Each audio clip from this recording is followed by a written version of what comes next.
नमस्कार, India voice देख रहे हैं आप। आपके साथ मैं हूं स्वीटी दीक्षित। 4 बजे की 4 बड़ी खबरों की शुरुआत करेंगे, जहां पहली खबर है कांग्रेस के वचन पत्र यानी घोषणा पत्र की।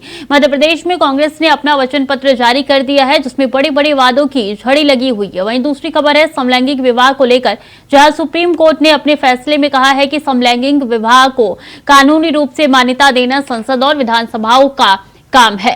तीसरी खबर की बात करेंगे, जो कि वाराणसी से सामने आई है, जहां टाउन हॉल स्थित दुर्गा पूजा पंडाल में प्रधानमंत्री नरेंद्र मोदी और मुख्यमंत्री योगी आदित्यनाथ की तस्वीर लगाई गई है। काशी में ऐसा पहली बार हुआ है। आयोजकों का कहना है कि स्वच्छता का संदेश देने के उद्देश्य से ये पहल की गई है। पीएम सीएम स्वच्छता के साथ ही सनातन का प्रचार कर रहे हैं। चौथी खबर है इजराइल को लेकर, जहां इजराइल हमास युद्ध के बीच अमेरिकी राष्ट्रपति जो बाइडेन कल यानी बुधवार को इजराइल जा रही हैं।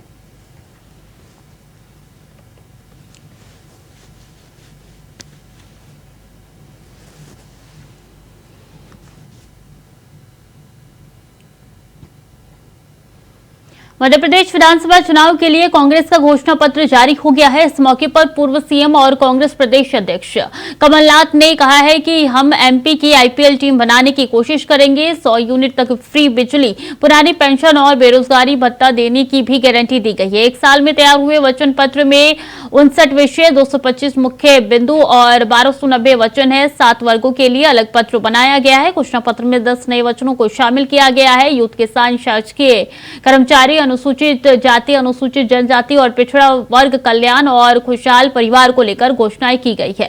खास तौर पर किसानों की खेती की लागत कम करने पर फोकस है। अब तक कांग्रेस पार्टी ने मध्य प्रदेश की जनता को जो वचन पहले दिए थे, जिससे आप सभी अवगत हैं, मैं उन्हें रिपीट नहीं करना चाहता। उन वचनों को पूरा करने के लिए हम संकल्पित हैं। जैसे कि हमारी कर्ज माफी की हो, वो तो हमने पहले करी थी, तो उसको मैं रिपीट नहीं कर रहा, पर यही कह रहा हूं कि जो हमारे पहले वचन थे उसके लिए हम संकल्पित हैं। और सभी कुछ नए जो वचन हैं उनसे मैं आपको अवगत कराना चाहता हूं। किसानों के लिए हमारे मध्य प्रदेश की अर्थव्यवस्था आधारित है हमारे कृषि क्षेत्र।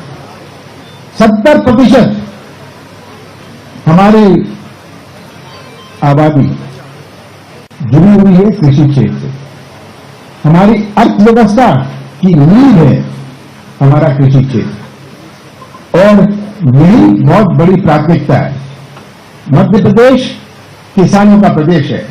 हम चाहते हैं कि किसानों को फसलों के उतने दाम मिले जितने में उनका घर भी चले और 2 पैसे भी बचे। हमारे किराने की दुकान गांव-गांव में भी चले। और किसानों की जेब में पैसा होता है तो किराने की दुकान भी चलती है। हमने किसानों के हक में देश का सबसे बड़ी क्रांतिकारी निर्णय लिया है। कांग्रेस सरकार धान 2,500 रुपए प्रति क्विंटल खरीदेगी। हम गेहूं 2,600 रुपए क्विंटल पर खरीदेंगे। और मेरा मिशन है कि किसान को 3,000 रुपए प्रति क्विंटल कीमत हम दें। ये मेरा मिशन है और ये मेरा वचन है। नंदनी गौ धन योजना शुरू करेंगे और 2 रुपए किलो के दर से गोबर खरीदेंगे। युवाओं के लिए सरकार ने रिक्त 2 लाख पदों के लिए भर्ती करी जाएगी। ग्राम स्तर में 1 लाख नए ग्राम स्तर पर 1 लाख नए पद बनाकर भर्ती करेंगे। मध्य प्रदेश को उद्योगों का हब बनाकर निजी क्षेत्र से रोजगार के अवसर प्राप्त होंगे। और ये मैंने बार बार कहा है।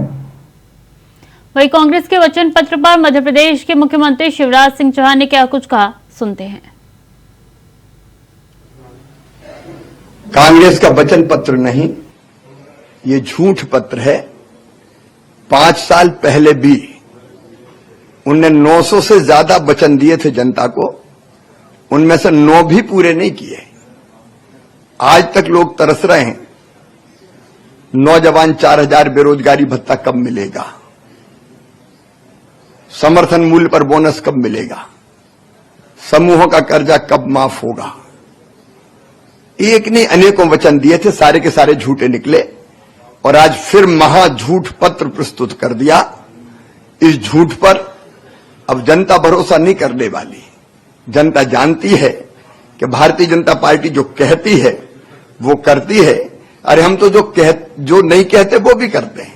जैसे लाडली बहना योजना हमारे दृष्टिपत्र में नहीं थी, लेकिन हमने लागू की।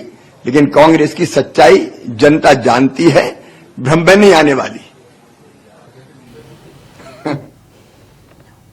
और इस बीच दिल्ली से अहम जानकारी, राघव चड्ढा के सरकारी बंगला खाली करने के आदेश का मामला है। राघव चड्ढा को दिल्ली हाई कोर्ट से बड़ी राहत मिली है। हाई कोर्ट ने निचली अदालत के फैसले पर रोक लगाई है। राघव चड्ढा ने निचली अदालत के आदेश को चुनौती दी थी और इस दौरान देखिए राघव चड्ढा को बड़ी राहत दिल्ली हाई कोर्ट से मिली है। निचली अदालत के आदेश को चुनौती दी थी राघव चड्ढा ने और उनको राहत मिल चुकी है। तो निचली अदालत ने खाली करने के लिए कहा था, जिसका चुनौती देते हुए उन्होंने हाईकोर्ट का रुख किया था और राघव चड्ढा को राहत मिल चुकी है। बता दें, राघव चड्ढा के सरकारी बंगला खाली करने के आदेश का ये मामला है, जिसके बाद से राघव चड्ढा को निचली अदालत ने बंगला खाली करने के आदेश दिए थे और हाई कोर्ट को उन्होंने चुनौती दी थी। उसके बाद से निचली अदालत के फैसले को लेकर, जिसके बाद से अब देखिए फैसला आ चुका है। हाई कोर्ट ने कहा है कि अभी खाली नहीं होगा, तो रोक लगा दी है। निचली अदालत के आदेश को चुनौती दी थी, तो निचली अदालत के फैसले को हाई कोर्ट ने रोक दिया है। और बता दें कि इसलिए राघव चड्ढा राहत भरी सांस इस वक्त ले रही है। राघव चड्ढा को दिल्ली हाई कोर्ट से बड़ी राहत मिली है।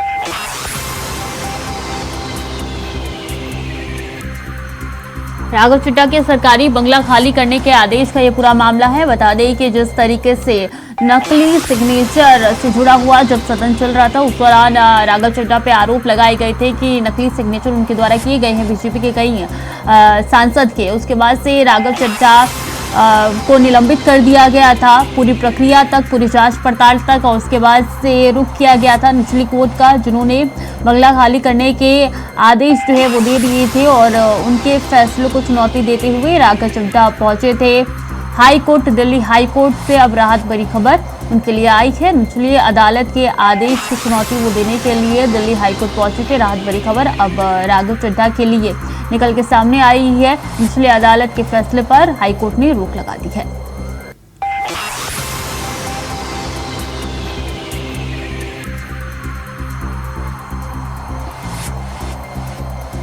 तो हाई कोर्ट ने निचली अदालत के फैसले पर रोक लगाई है। राघव चड्ढा को सरकारी बंगला खाली करने के आदेश दिए थे और आखिरी दिन तक उन्होंने हाई कोर्ट में याचिका दाखिल की थी, जिसके बाद से अब देखिए फैसला आ चुका है। हाई कोर्ट ने रोक लगा दी है निचली अदालत के फैसले को। राघव चड्ढा ने निचली अदालत के फैसला जो निकल के सामने आया था उसको चुनौती दी थी दिल्ली हाई कोर्ट में और रोक लगा दी गई है।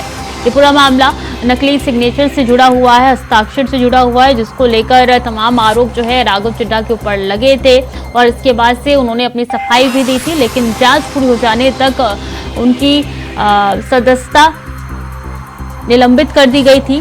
संसद की सदस्यता निलंबित कर दी गई थी। अब देखिए ये खबर निकल के सामने आ रही है कि हाई कोर्ट ने निचली अदालत के फैसले को फिलहाल के लिए रोक दिया है।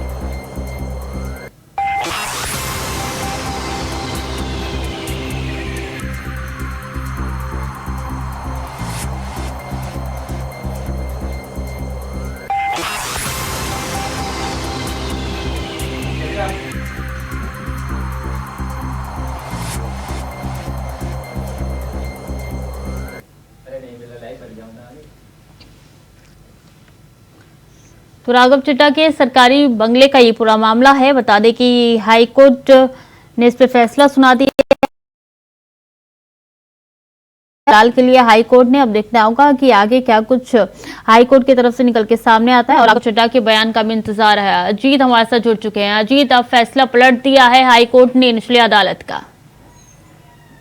जिस तरीके से पिछले दिनों लगातार खबरें बड़ी तेजी से चल रही थी, जो राघव चड्ढा जो आम आदमी पार्टी से राज्यसभा सांसद है, उन्हें सरकारी आवास को खाली करने का जो आदेश दिया था, अब उससे क्योंकि बीते दिनों ही जो राघव चड्ढा है उन्होंने दिल्ली हाईकोर्ट में इस आदेश को चुनौती देते हुए अपील की थी, जिसको लेकर के आज बड़ी राहत मिली है राघव चड्ढा को, और उन्हें फिलहाल सरकारी आवास को खाली करने से राहत मिली है कि उन्हें अभी खाली करना नहीं है, क्योंकि जब तक इस पर अंतिम फैसला नहीं आता तब तक कहीं ना कहीं ये जो रोक है ये बरकरार रहेगी। आपको बता दूं कि इन्हें राघव चड्ढा को टाइप 7 का बंगला मिला हुआ था, क्योंकि बता दें कि सबसे पहले इन्हें जब राज्यसभा सांसद जब ये बने थे तो उन्हें टाइप 6 का बंगला दिया गया था, लेकिन राघव चड्ढा ने उसके बाद कुछ समय बाद ही टाइप 7 का बंगला अपने लिए आवंटित करने के लिए राज्यसभा सचिवालय में एक अनुरोध दिया था, जिसके बाद उन्हें टाइप 7 का बंगला दिया था। सबसे इसमें जानकारी देना चाहूंगा कि टाइप 7 का जो बंगला है वो उन नेताओं को मिलता है जो या तो पूर्व में केंद्रीय मंत्री रहे हो, या कोई मुख्यमंत्री रहे हो, या कोई राज्यपाल रहे हो। लेकिन फिलहाल इस समय राघव चड्ढा की अगर हम बात करें तो इसी वजह से इन्हीं आधार को मानते हैं, क्योंकि वो केवल राज्यसभा सांसद है, तो केवल इन्हीं आधार को मानते हुए उन्हें एक बार फिर से राज्यसभा सचिवालय से टाइप 7 का बंगला खाली करने का आदेश दिया गया था, जिसको इसी चुनौती को करते हुए राज्यसभा सांसद जो राघव चड्ढा है उन्होंने दिल्ली हाईकोर्ट में याचिका दायर की थी, और अब उन्हें बड़ी राहत मिली है। निचली अदालत ने क्या कुछ कहा था जिसको लेकर वो चुनौती देने के लिए हाईकोर्ट पहुंचे थे राघव चड्ढा? अजीत बिल्कुल, इसमें बताना चाहूंगा श्रुति, जब सचिवालय की तरफ से उन्हें सरकारी आवास खाली करने का आदेश दिया था तो उन्होंने कोर्ट का दरवाजा खटखटाया था, जिसमें कोर्ट की तरफ से जो निचली अदालत की तरफ से यही आदेश बरकरार रखा था कि उन्हें जल्द से जल्द जो आवास है वो खाली करना होगा। इसके बाद ही राघव चड्ढा ने दिल्ली हाईकोर्ट का दरवाजा खटखटाया और दिल्ली हाईकोर्ट की तरफ से एक बड़ी राहत मिली। अगली सुनवाई कब होगी इस पूरे मामले पे? बिल्कुल, अभी अगली सुनवाई, क्योंकि लगातार इसमें फैसला अंतिम फैसला नहीं आया है। कोर्ट ने साफ कहा कि जब तक अंतिम फैसला नहीं आता है तब तक इस पर जो रोक है वो बरकरार रहेगी। क्योंकि अगर मैं इसमें बताऊं तो राघव चड्ढा के वकील की तरफ से दलील दी गई थी कि उन्हें लगातार धमकियां मिल रही हैं और इसी वजह से उन्हें पंजाब की तरफ से जेट सिक्योरिटी मिली हुई है, जेट प्लस सिक्योरिटी मिली हुई है, और यही आधार बनाते हुए उन्होंने ये जी बिल्कुल, निचली अदालत का जो फैसला आया है उस पे रोक लगा दिया है हाई कोर्ट ने निचली अदालत के फैसले पर। अब राघव चड्ढा ने राहत की सांस ली। बहुत बहुत धन्यवाद आपका तमाम जानकारियों के लिए अजीत। चलिए खबरों में आगे बढ़ेंगे। गोरखपुर से बड़ी खबर आ रही है। हनी ज्वेलर्स पर इनकम टैक्स विभाग ने मारा है छापा। कागजात और लेन देन का ब्यौरा खंगाल रही है विभाग की टीम। घंटाघर के गोपी गली में चल रही है छापे की कार्रवाई। गोरखपुर के बड़े व्यवसायी है हनी ज्वेलर्स के कई ठिकानों पर छापेमारी अभी भी चल रही है। तो कई ऐसे ठिकाने हैं जिस पर छापेमारी चल रही है। हनी ज्वेलर्स का नाम काफी ज्यादा है लखनऊ में। ऐसे में देखिए घंटाघर के गोपी गली में चल रही है छापेमारी। कई ऐसे ठिकाने हैं जहां पे टीम पहुंची है छापेमारी करने के लिए। आदित्य नारायण इसी खबर पर ज्यादा जानकारी के साथ जुड़ चुके हैं। आदित्य, कितनी टीम कितने ठिकानों पर गई है, क्या कुछ जानकारी है आपके पास?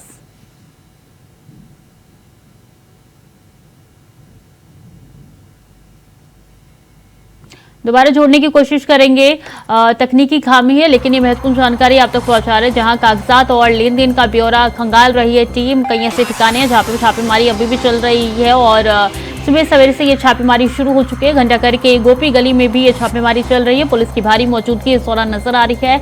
आईटी की टीम पहुंची है छापेमारी करने के लिए। गोरखपुर के बड़े व्यवसायी है हनी ज्वेलर्स, जिनके यहाँ छापेमारी चल रही है। कई ऐसे ठिकाने जहाँ पे छापेमारी अभी भी जारी है। कई ऐसे ब्यौरे हैं जिनको लेकर ये छापेमारी चल रही है और जब तक कहा यह जा रहा है कि सबूत नहीं मिल जाते तब तक शायद ये छापेमारी चलती रहेगी। हनी ज्वेलर्स पर इनकम टैक्स विभाग ने छापा मारा है। कागजात और लेन देन का ब्यौरा टीम खंगाल रही है। हर एक चीज को बारीकी से देखा जा रहा है, जांच परख की जा रही है और आगे भी ये छापेमारी जारी रह सकती है। आदित्य एक बार फिर से हमारे साथ जुड़ चुके हैं, दोबारा जोड़ने की कोशिश करेंगे आदित्य को, लेकिन ये महत्वपूर्ण जानकारी आप तक पहुंचा रहे हैं। जहां हनी ज्वेलर्स के कई ठिकानों पर छापेमारी अभी भी चल रही है। बता दें कि आईटी को कंप्लेंट मिली थी, जिसके बाद से आईटी ने छापेमारी शुरू कर दी है। एक बार फिर से आदित्य हमारे साथ जुड़ चुके हैं। आदित्य, कितनी जगहों पर ये छापेमारी चल रही है, क्या कुछ जानकारी है आपके पास?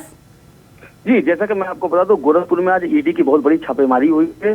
गोरखपुर में घंटाघर में गोपी गली में हनी ज्वेलर्स नाम से एक शॉप है, जिनके 3 बहुत महत्वपूर्ण प्रतिष्ठान है। जहां पर तीनों जगह एक साथ ईडी ने आज छापेमारी की है। बहुत से कागजात और बहुत से कागजात बरामद किए हैं। अभी कोई ऐसी जानकारी नहीं मिल पा रही है कि क्या क्या वहां से बरामदगी हुई है, लेकिन ये छापेमारी सुबह से ही जारी है। जी क्या कुछ मिल पाया है अभी से, और कैसे सुरक्षा व्यवस्था नजर आ रही है? कितने ठिकाने जहाँ पे छापेमारी अभी भी चल रही है?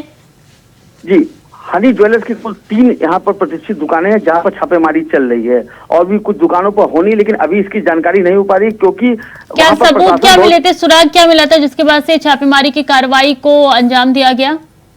जैसे ईडी की छापेमारी काफी दिनों से यह ईडी के नजर में थे, कुछ शिकायतें थी इनकम टैक्स और जीएसटी की चोरी की, इसी वजह से ये ईडी की छापेमारी हुई। जी, कितनी टीम पहुंची है छापेमारी के लिए? टीम 3 है इनके पास, काफी संख्या में लोग हैं, पुलिस बल भी इनके साथ है जो अंदर बैरिकेड करके अंदर काम कर रहे हैं, और अभी तक कोई भी जानकारी बाहर नहीं आ पाई है। जी, कब तक ये छापेमारी चलेगी, कब से शुरू हुई है, कितने घंटे हो चुके हैं? करीब सुबह 9 बजे से छापेमारी हुई है, कई राउंड में मतलब पूछताछ चल रही। छापेमारी तो सुबह 8 ही 8:30 बजे वहां पर टीम पहुंच गई थी, वहां पर कुछ कागजात बरामद हुए, लोगों को वहां पर जो कार्यरत व्यक्ति थे और जो दुकान के ओनर थे उनसे बुला के कुछ जानकारी ले रही है। और मैं बताना चाहूंगा आपको कि उसके जितने जगह है जहाँ प्रतिष्ठित संस्थान प्रतिष्ठित दुकान है उनकी, वहां पर जो जो लोग काम करते हैं उससे 1 by 1 पूछताछ जारी रखी है। जी, दुकानों पे भी छापेमारी चल रही है क्या आदित्य? जी, दुकानों पे भी छापेमारी हो रही है क्या? जी, 3 प्रतिष्ठित उनकी दुकानें हैं हनी ज्वेलर्स की, उन पर दुकानों पर छापामारी से अगल बगल के काफी व्यापारी घबराए हुए हैं, और कुछ व्यापारी तो अपनी दुकान बंद करके आप नजर बनाए रखिए, पल पल की अपडेट आपसे लेते रहेंगे, तब तक के लिए बहुत बहुत धन्यवाद आपका। जी। वाराणसी के टाउन हॉल में दुर्गा पूजा पंडाल में प्रधानमंत्री नरेंद्र मोदी और मुख्यमंत्री योगी आदित्यनाथ की तस्वीर भी लगाई गई है। काशी में ऐसा पहली बार हुआ है। आयोजकों का कहना है कि स्वच्छता का संदेश देने के उद्देश्य से ये पहल हुई है। पीएम सीएम स्वच्छता के साथ ही सनातन का प्रचार भी कर रहे हैं। सोमवार को सार्वजनिक दुर्गा उत्सव समिति के महामंत्री तिलकराज मिश्रा ने पंडाल में माता की प्रतिमा के सामने प्रधानमंत्री और काशी के सांसद मोदी के साथ ही सीएम योगी की तस्वीर लगाई है। उन्होंने बताया कि राष्ट्रपिता महात्मा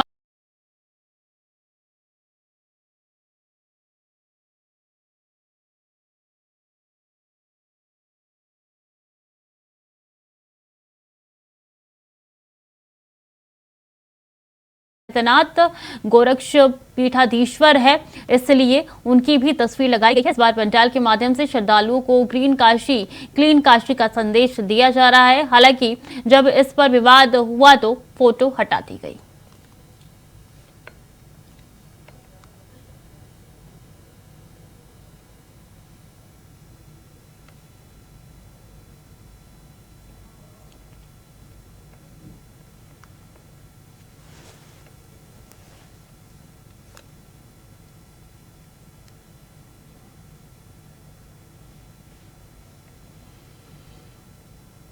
मेरठ के कैलाश प्रकाश स्पोर्ट्स स्टेडियम में एशियन गेम्स में हिस्सा लेने वाले खिलाड़ियों का सम्मान हुआ। कार्यक्रम का आयोजन मेरठ जिला प्रशासन और क्षेत्रीय खेल कार्यालय मेरठ मंडल की तरफ से किया गया। कार्यक्रम का उद्घाटन मेरठ कमिश्नर सेल्वा कुमारी जे और मेरठ डीएम दीपक मीणा ने संयुक्त रूप से किया। इस दौरान स्वर्ण पदक विजेता पारुल चौधरी और अनु रानी को 51,000 का चेक और शॉल उठाकर सम्मानित किया गया। वहीं प्रतीक चिन्ह भी दिया गया। इस दौरान गोल्ड मेडलिस्ट पारुल चौधरी ने इंडिया वॉइस की टीम से एक्सक्लूसिव बातचीत की। सम्मान समारोह था, सभी जनप्रतिनिधि उपस्थित थे, प्रशासन की तरफ से हम लोग भी उपस्थित थे और काफी बच्चे भी आए हुए थे। बहुत मोटिवेशन है इनको देख के, इनको आगे भविष्य में आगे जाने के लिए बहुत बहुत हम लोग का शुभकामनाएं हैं। और जो भी हम लोग के स्तर से जो भी इनको मदद मिलना चाहिए या सुविधाएं मिलना चाहिए, पूरी तरह प्रशासन उनके लिए है। नहीं, देखिए आप जैसा जानते भी हैं कि एशियन गेम्स में यहाँ के प्लेयर्स ने काफी अच्छा परफॉर्म किया है, और कई हमारी प्लेयर्स हैं, फीमेल प्लेयर्स स्पेशली, जिनके द्वारा गोल्ड, सिल्वर और ब्रॉन्ज मेडल काफी लाए गए। तो उसी के क्रम में आज यहाँ पे जो हमारी डिस्ट्रिक्ट की खेल प्रोत्साहन समिति है, उनके द्वारा यहाँ पे सभी प्लेयर्स को एक तरीके से सम्मानित किया गया, जिसमें हमारे माननीय मंत्रीगण, सांसदगण और विधायकगण सभी लोग उपस्थित थे, और उन सभी लोगों ने उनको एक तरीके की शुभकामनाएं दी और ये सम्मान समारोह आयोजित किया। इसमें सभी प्लेयर्स को हमारे द्वारा मतलब गोल्ड है तो 51,000, सिल्वर 31,000 इस तरीके से कैश प्राइजेस दिए गए हैं।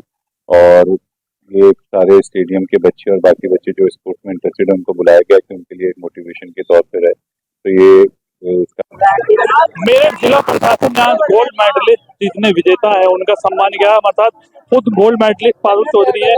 पारुल, लगातार सम्मान का सिलसिला जारी है, आज जिला प्रशासन ने किया, कैसा लग रहा है? मतलब बहुत अच्छा लग रहा है, हमें इतना सम्मान मिल रहा है। हमारा खुद ये है कि हम अगला कंपटीशन अच्छा करेंगे, बहुत अच्छा लग रहा है। क्या पारुल सोचा था इतने पूरा संघर्ष करने के बाद ये मुकाम हासिल हुआ है? जो देश की और बेटियां हैं उन्हें क्या आज मैसेज देना चाहेंगे? मैं यही बोलूंगी मतलब कि हर गांव में मतलब ग्राउंड होना चाहिए, भले छोटा ग्राउंड हो, भले 200 मीटर का ग्राउंड हो, लेकिन होना चाहिए। क्योंकि जिस सिचुएशन से हम निकले वो लड़कियां ना निकले उस सिचुएशन से। मैं खुद अपने 2.5-3 किलोमीटर जो बस मिलती थी वहां तक कभी साइकिल कभी पैदल से आती थी।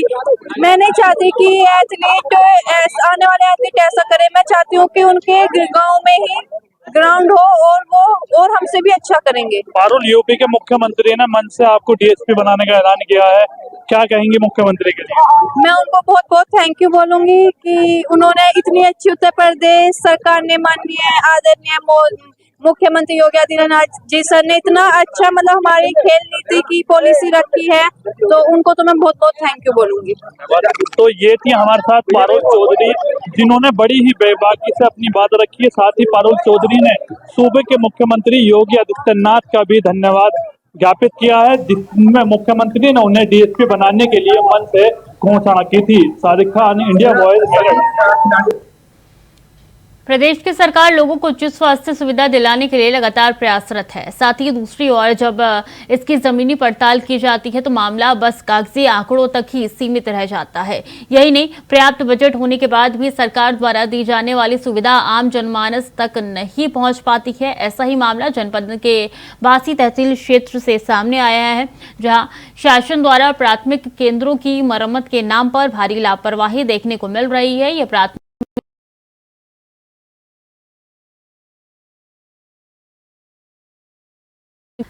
36.38 लाख और वहीं प्राथमिक स्वास्थ्य केंद्र चेतिया को 31.60 लाख स्वीकृत हुई, जिसकी सापेक्ष 27 मार्च 2022 को 9.50 लाख प्रत्येक अस्पताल भवन के मरम्मत के लिए अवमुक्त हुआ।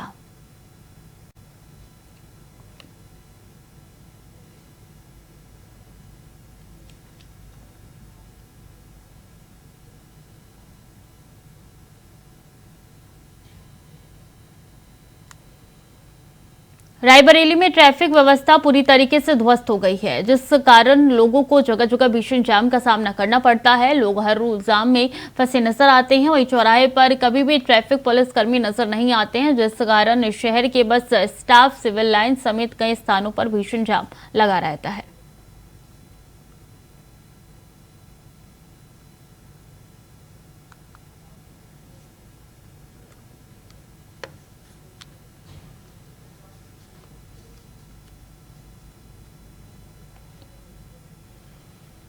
हमीरपुर में NH 34 पर तेज रफ्तार ट्रक ने बाइक को टक्कर मार दी है, जिसके बाद ट्रक ने बाइक सवार को 5 किलोमीटर तक घसीटा, जिसमें बाइक सवार की मौके पर मौत हो गई। जिसके बाद सूचना मिलते ही पुलिस मौके पर पहुंची, शव को कब्जे में लेकर पोस्टमार्टम के लिए भेज दिया है। मामला सुमेरपुर थाना क्षेत्र के फैक्ट्री एरिया का बताया जा रहा है।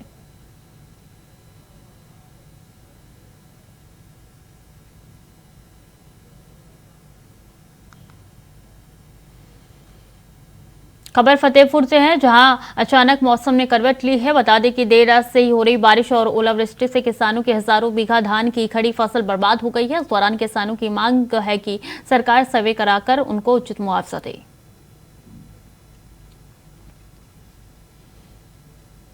तो फिलहाल के लिए बुलेटिन में इतना ही। खबरें लगातार जारी है, देखते रहिए इंडिया वॉइस।